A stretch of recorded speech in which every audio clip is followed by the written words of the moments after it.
I'm going to try this without glasses. Believe it or not, I actually am doing something different this year. And I have some notes, but I don't tend to do well from notes, so I want to start up front by saying if I forget something or I mess something up, it's all Mino Afnino's fault.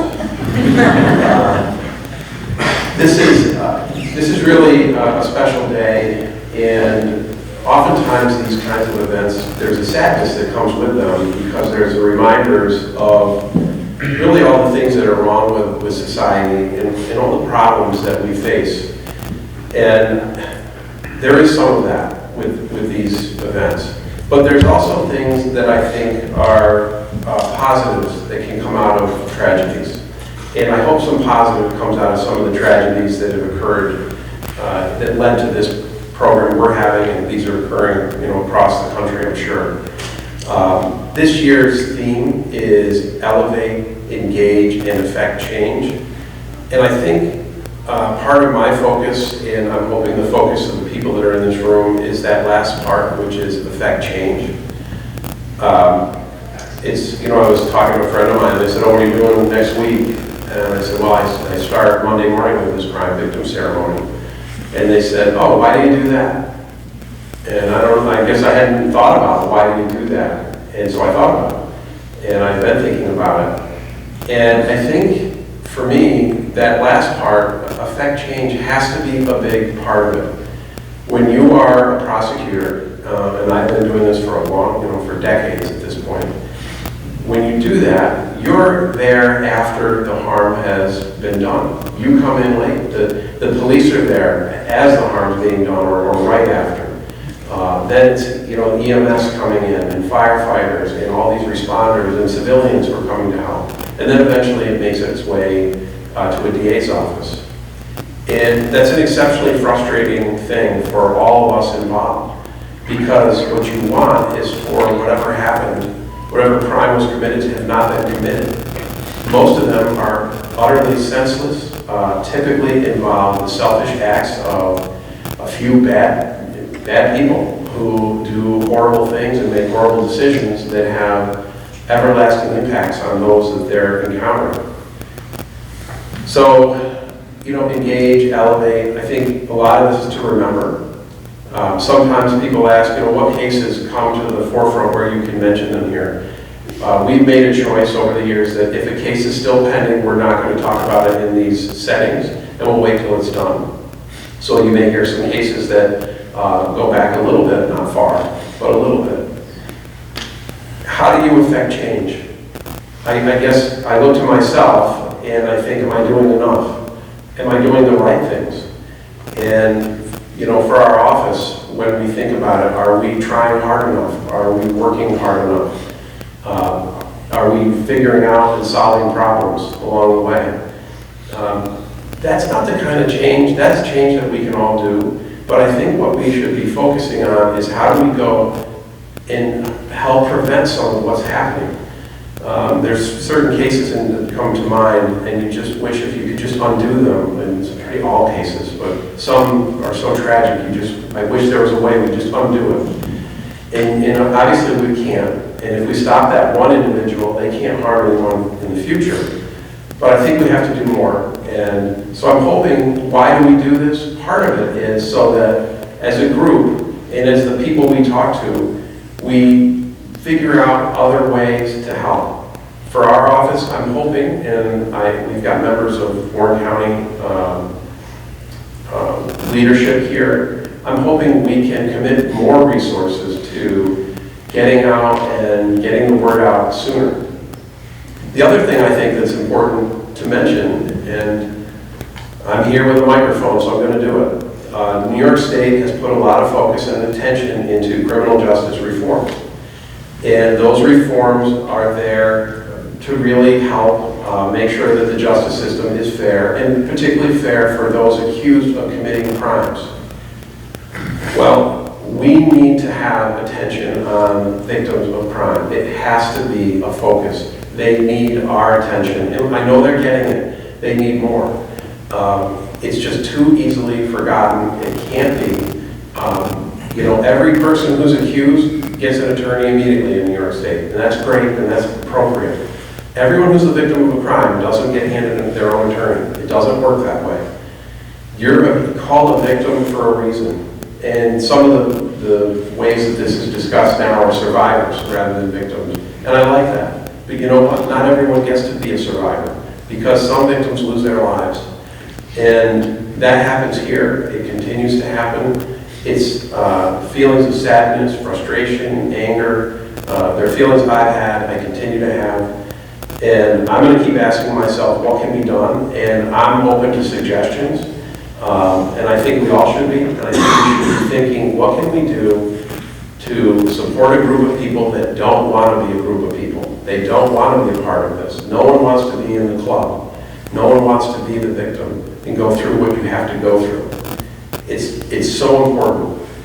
I will say, I feel in Warren County we're blessed to have the leadership that we do. And there are several members here that have been here many times, and I very much appreciate that. That includes members of our Board of Supervisors. That includes our members of law enforcement, our Sheriff's Department, the Glens Falls Police Department, the New York State Police, other groups. I want to briefly talk a little bit about my own office. We're small, and we have a lot of work, and the new laws have created a lot more work. It can get frustrating, it can get difficult. The focus has to remain, what are we doing to support victims within the bounds of the laws that we have and within the proof that we have? What more can we do? And I hope everyone asks themselves that question. If you feel there's something you can do, do it. Or if you can encourage someone else to do it, do that. I've got a very hard-working office, and victim contact starts with the staff and the attorneys. But the real focus are just two people in the office. And it's Manoa Affinito and Michaela Chapa. They're right here. I'm going to ask them to stand up. They don't want to, but I'm asking. So Manoa is closest to me, and Michaela farther from me. These two deal with all victim contacts for the office. Now, attorneys have those contacts, staff does as well, but they're doing it all every single day. And we have a lot of cases. And not every case is charged, but they're dealing with them. We can't function without them. We only have two here in Warren County. We're very fortunate to have grant funding from the Office of Victim Services and to have the support of our Board of Supervisors. They can't do any more, I'll tell you that. These two can't do any more. So if we're going to do more with that side of the program, there's going to have to be something else that changes. I want to personally thank you both, and I truly appreciate everything you do. I see it all the time. And for those that don't know, I hear from them on the weekends, I hear from them at night, and this whole program that we've got today wouldn't be happening but for their help and their assistance, and the assistance of many others. I was in yesterday, and one of our legal clerks came in and brought in flowers that she picked up on Sunday. So thank you, Laura, for doing that. So with that said, I hope you have a good program for you. Thank you.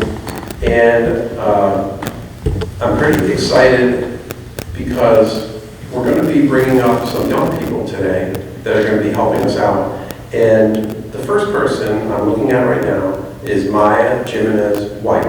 So I'm going to ask Maya to come up, and we're going to clap for you as you come up, and she's going to lead us in the Pledge of Allegiance.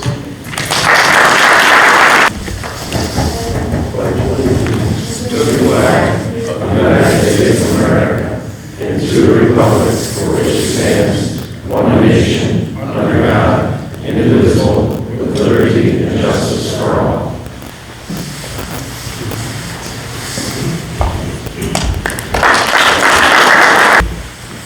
Oh, say, can you see by the dawn's early light what so proudly we hailed at the twilight's last gleaming, whose broad stripes and bright stars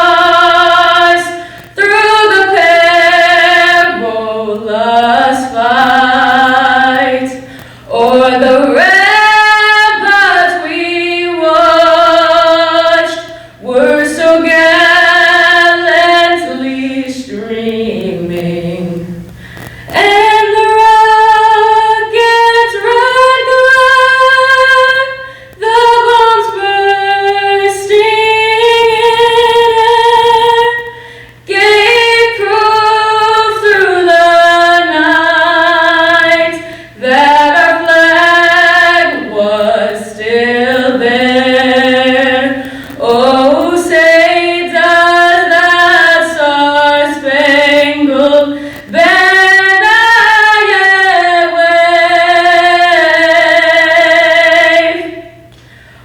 We're the land of the free and the home of the brave. So one of the traditions that's come along with Crime Victims Week are brick memorials. And brick memorials have cropped up in different areas. And Warren County created one in recent years. We had been having bricks, but they were at a different location. They're now on the campus. And I've actually been told that that location may change to, as they do some more phases of building the outdoor area of this structure. And so it may be even closer to this wing. But if anyone's interested after the program, and if weather permitting, you're welcome to walk out and take a look at those bricks. There's several there. Unfortunately, we wish there were no bricks, but there are. And it serves as like a physical reminder and a place that someone can go and reflect. And I think it's important. And so we have one, and I'm really pleased that we do. And as I said, unfortunately, new bricks get added, and we have some new bricks that we're going to get added and have been added for today's ceremony. I have to thank Mike Gates. Mike Gates worked at the Sheriff's Office for a very, very long time, and he runs Gates Cemetery and Memorial. And Mike, on a total voluntary basis, said, I'll take care of engraving all of those bricks. And he's done that for us for the last couple of years, so I am very appreciative of that. We do have 5 new bricks this year, and so I'm just going to talk a little bit about some of them, and some a little more, some a little are more involved cases. The first one I want to mention is Tammy Moody. Tammy Moody can't be here. Tammy Moody passed away, unfortunately. She was the victim of domestic violence, and she was a person who, in that kind of difficult and challenging situation, persevered. And I will tell you, as someone who's prosecuted those cases and working with Manoa and Michaela, they're very difficult. They're very difficult on the victim to stick through. The criminal justice system doesn't work quickly, and it can be hard to persevere through that. She did, and she is someone that we want to remember for that perseverance and for always striving to see justice being done. So one of those bricks, if you're able to go out there, will be devoted to Tammy Moody. Next up, I don't know if he was able to make it here, but I'm happy to say that he is alive and well somewhere, and if he's here, I hope he is. It's Raymond Bomer. Raymond Bomer was also the victim of domestic violence. In his case, Raymond Bomer was shot 3 times at point blank range in his home. He managed to get out of his home, make it to the outside of his car. He was obviously severely injured. He was crying out for help, and a neighbor, hearing his cries and his screams, responded, was able to get 911 there, and then first responders took it from there and got Raymond to safety. Law enforcement took over the investigation, and the person who committed that crime has been held accountable for that. And I recall with Manoa Avenue, driving down to Albany to a medical center to meet with Ray Bomer. So the first time I met him, he was lying in a hospital bed. There was a lot of uncertainty in his life for obvious reasons. And he spent, I think, close to 2 weeks in there, but did get out. Ray is a person of few words, but he's a person that stood strong and made it through this process in really challenging situation. And I do consider Ray a survivor. So if he's here and you get a chance to meet him, he probably won't say much. But he's a nice guy, and I hope you get to meet him. Next is, this one's good because you've already met this person, kind of. And that's Maya Jimenez White, who gave us the Pledge of Allegiance. She led us in the pledge. I'm not going to talk a lot about right now because we're going to actually be bringing you up later, Maya. But there's a brick for Maya. Maya is a courageous and tough person. She may be the youngest person in the room today, and she might be the toughest and the most courageous too at the same time. And she is a survivor of crimes, and she's doing real well. And I hope everybody gets a chance to say hello to Maya, and we'll talk a little bit more about you in a few minutes. Lastly, and certainly not least, are two more bricks that we're really sad to have to talk about. Matthew Huff and Carrie O'Reilly passed away in September of 2021, and it was because of a drunk driver, someone who was on drinking and consuming drugs and who drove the wrong way on the Northway. It feels like a preventable event, as many of these do, and I've seen these sadly before, and I've seen it sadly since 2021 in this county. And when I say frustration, sadness, and anger, those are feelings that I still have when I think about this. There's going to be a number of people we talk about, but I want to just tell you a little bit about that situation. And I'm going to mention that Lauren Huff was also in that vehicle, and thankfully Lauren is alive today. Her parents are here. They've traveled here. They're not from here. They've traveled here. Just to tell a little bit, and they can obviously, if you speak to them afterwards, tell the story much better than I can.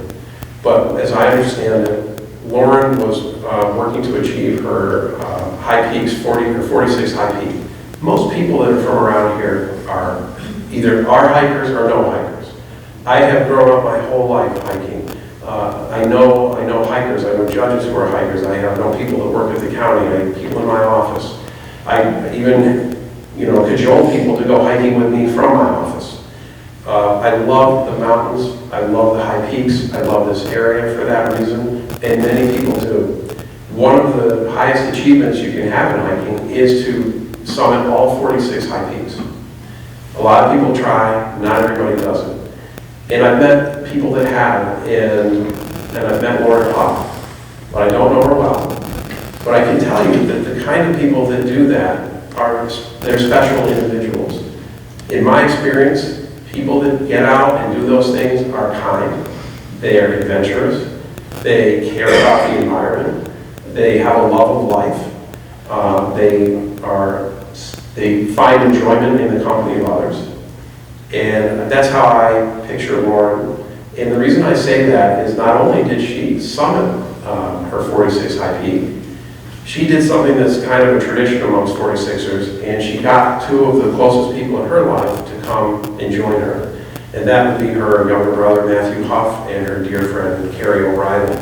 And they went with her, and they did that together. It's hard to talk about when you think about it. But they reached that height together, and it's such a wonderful thing. And when they were driving home, they were on the Northway. Everything probably was as great as it's ever been. And they were going to meet family and have a celebration. I think they ordered some pizzas, and they were just looking forward to celebrating this achievement. And while that was happening, a man was getting on the Northway the wrong way. He'd been drinking. There was alcohol open in his vehicle. He went the wrong way down the Northway on a dark stretch of road in the northern part of our county and struck Lauren's vehicle.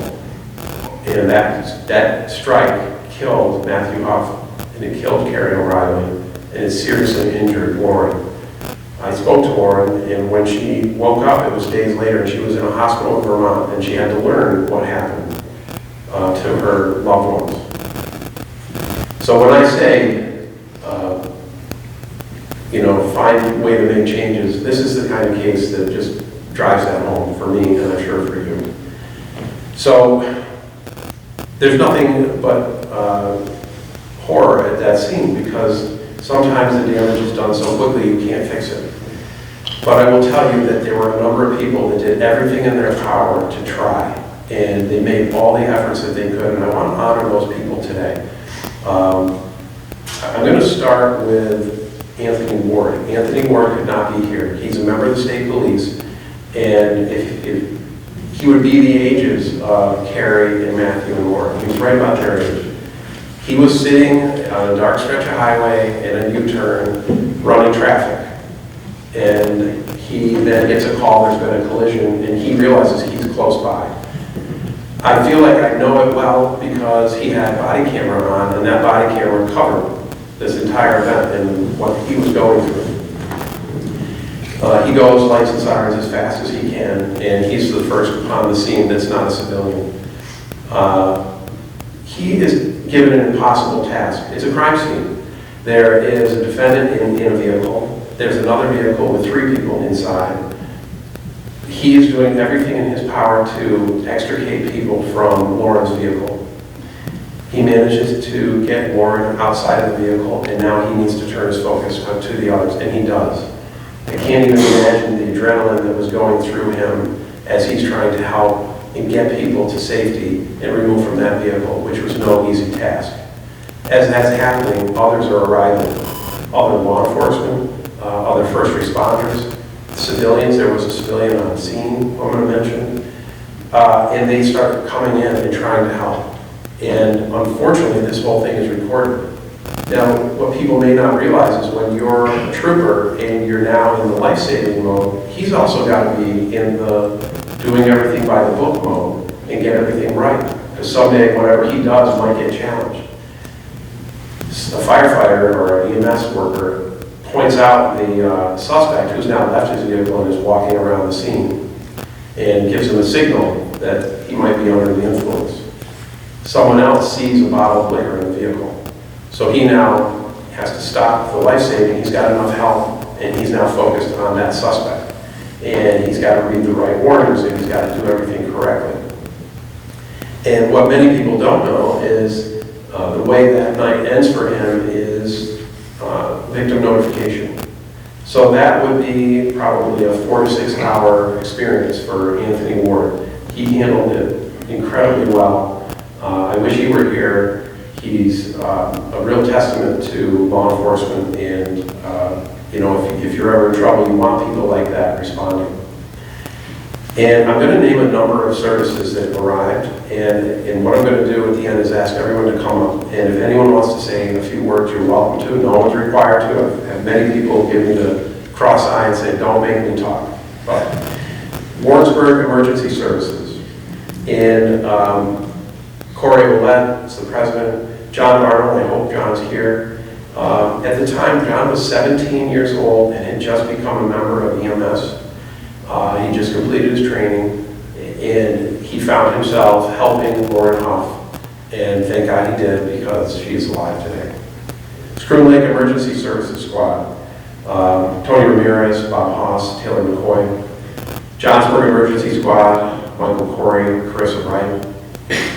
Pottersville Volunteer Fire Department, when we spoke to them, they didn't think they were going to have anyone who could make it. North Warren Emergency Squad, Chestertown Volunteer Fire Company, Screw Lake Fire Department. If any of you are here and would like to come up, we'd like to recognize you. So I ask you to come up now. And I'm going to add 2 more names before you do. Corinne Vincent. So Corinne Vincent, also couldn't be here, is a nurse practitioner who happened to be driving by. And she was one of the very first people to assist at that scene. And I saw it, obviously, because of the body camera footage. And she was just a woman on a mission to help. And that's the kind of people we're talking about. Many of them are in this room. And she did. And she did everything in her power to help. And even some of the emergency squad people that we spoke to said, boy, you just can't believe what a help she was and what she was willing to do. And there's one other person, and I know he's here, and Frank, when you come up, I'm hoping that all of our EMS people do as well. Frank Medaglia, who testified in this case and was a witness to this crash seconds before or later, and Frank could have been hit by this truck driver. It has had a profound impact on those that were there, and obviously the family who's lost loved ones is the most profound. But even those that didn't know the people they were helping, to this day, this is an emotional and difficult time for them, and a difficult case for them to think of. So I hope that some of you would come up, and if you introduce yourselves, and I do, as I indicated, would tell you that Laura and Matthew's parents are here, and I think they're going to stick around. They'd be happy to meet you afterwards. So if anyone would like to come forward at this time. Tony Rivers, Screw Lake EMS. Taylor McCoy, Screw Lake EMS. John Arnold, Warrensburg EMS. Corey Ouellette, Warrensburg EMS. Jack Bartlett, Chestertown Fire Department. Frank G. Gallagher.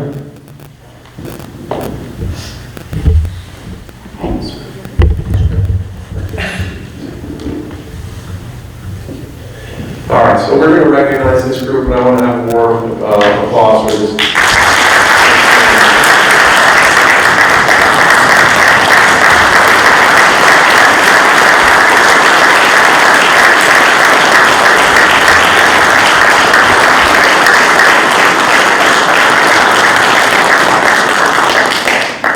And there's a lot of faces I recognize because this obviously is not the only case they work on.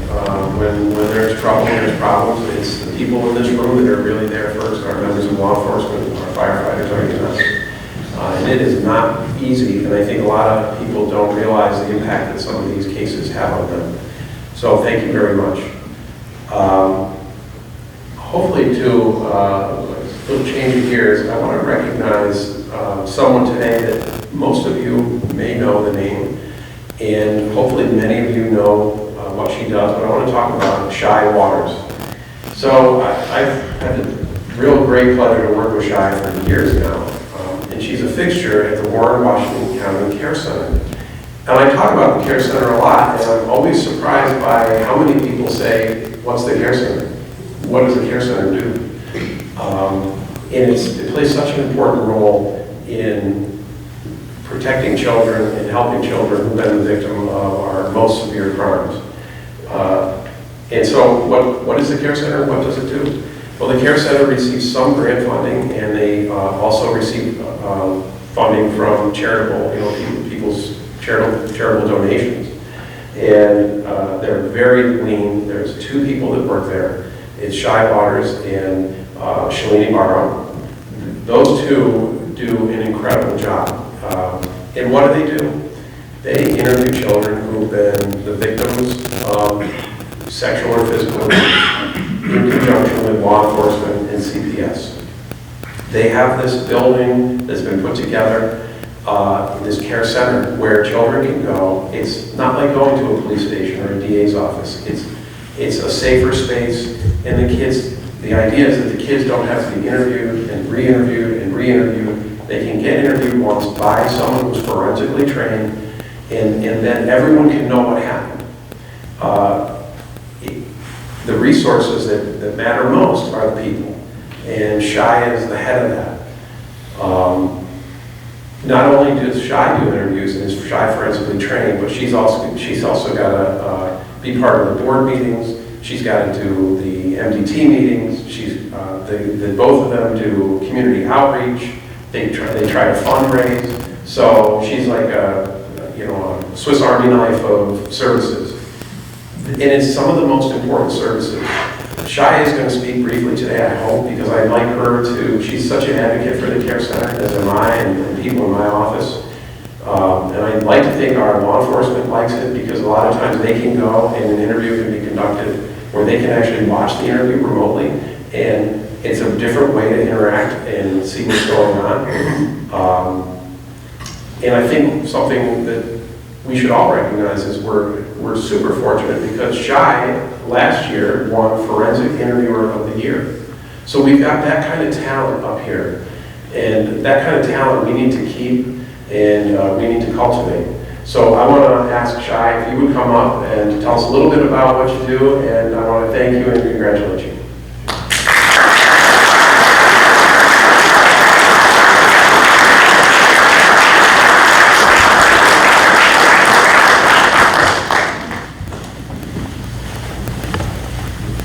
Good morning, everyone. I first just want to say thank you so much.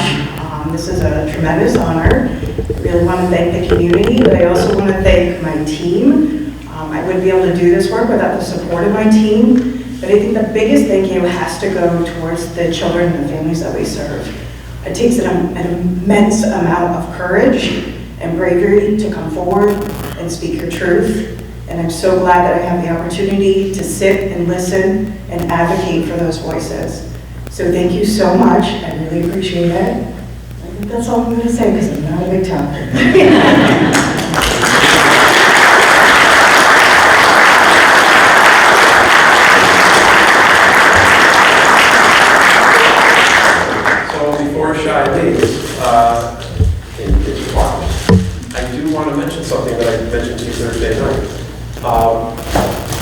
There's a couple, the Canucks, who unfortunately were victims of a crime and lost their grandchild to a drunk driver, frankly, of a boat. And they've really taken on a special role in victim advocacy, and they have let us know and let Shai know that they've made a $1,000 donation in honor of Charlotte and the Remember Charlotte Foundation to the Care Center. So I thought that was a really special thing, and they did it just knowing about what Shai does and the importance of her role in our community.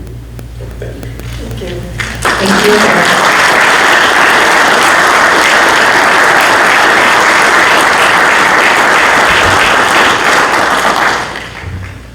Next, I actually want to ask Ben Smith if he would just come stand here.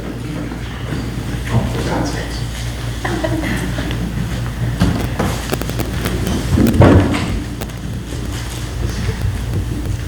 Ben has been a prosecutor in the office almost 10 years, and he does a terrific job, and he's someone who I talk to all the time about cases and about how to handle things. And Ben has taken on some of the hardest cases in the office. He and the first assistant, Matt Hearn, really deal with a lot of violent crime and some of the more challenging cases. And Ben recently had a trial that went through to verdict. The defendant was convicted on all charges, and since he's been sentenced. And he had an opportunity to work with Maya, Jim and his wife. And we all got to meet her. She helped us with the pledge. So I thought, boy, what bravery to come up, take some courage to come up and, at 11 years old and lead us in the pledge. Well, Maya's been in the courtroom before, a couple of times, because she had to testify at a trial and face the person who was her victimizer. And she did it. She had to go do it again at sentencing. So imagine, mostly we have adults in this room having to be in that spotlight and have to go through that. Maya did it. And she's really courageous, a really terrific young lady, and we're all very proud of her. And so what we want to do is give her, and have her come up, and we're going to, Maya, if you come up here, we've got something for you.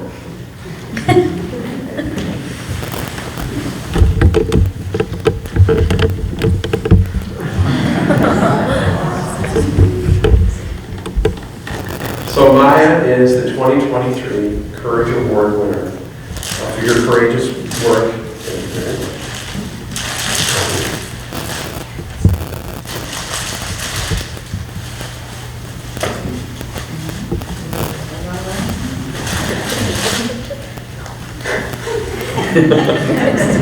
So I want to thank Maya for what a wonderful job you did dealing with that here.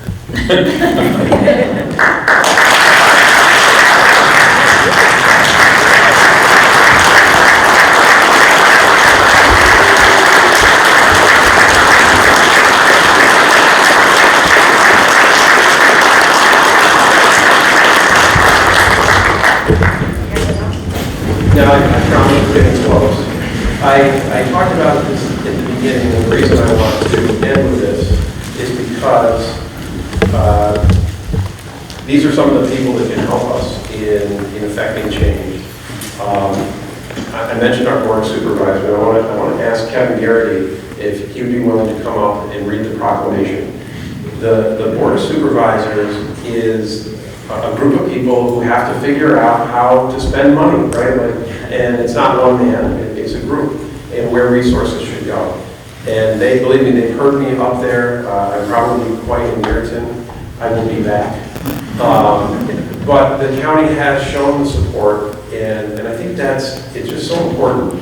And this year, Kevin and the board of supervisors have made a proclamation related to this. So I'm going to ask if he would do that. Sure.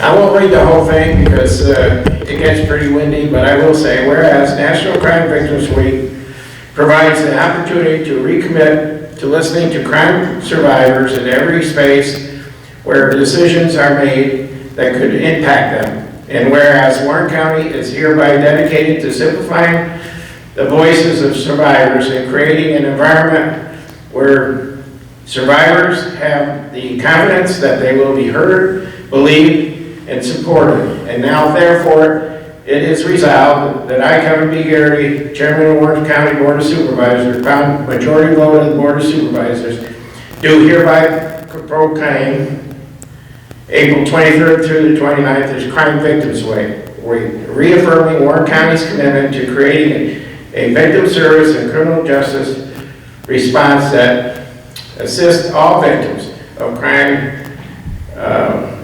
during Victims' Rights Week. And I'd just like to add a personal note. Several years ago, my stepdaughter was shot in Ohio during a robbery for $2.17 out of her pocketbook. And I can tell you that it's affected our family deeply, and my wife especially, her mother. And so this means a lot to me to come here, and I turned to Kay Hogan at the time for help from Warren County, and we did get help from Warren County, so I understand how important this is, and I commend everybody in this room for helping out, and I wish we didn't have to do this. I wish there would be a time where we didn't have to have a Crime Victims Week, but it does hit home, and I know what y'all are going through, so thank you.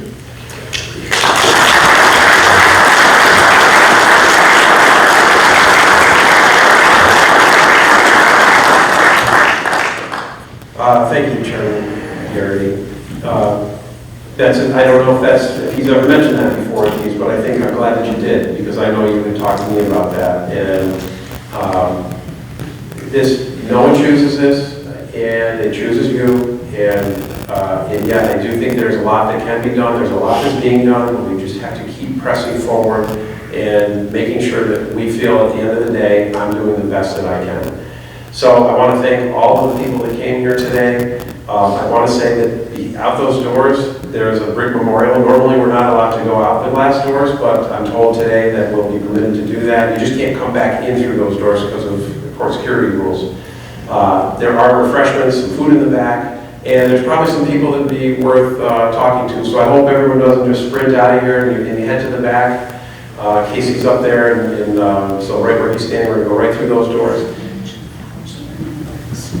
Oh, and there are some Minots pointing out that on the other side, I can't see them. Anything out of sight looks like it doesn't exist for me. Are some flowers that you can bring, and we're going to place on the bricks, the new bricks over there. So please join us in the back, and I want to thank you very much for all your support.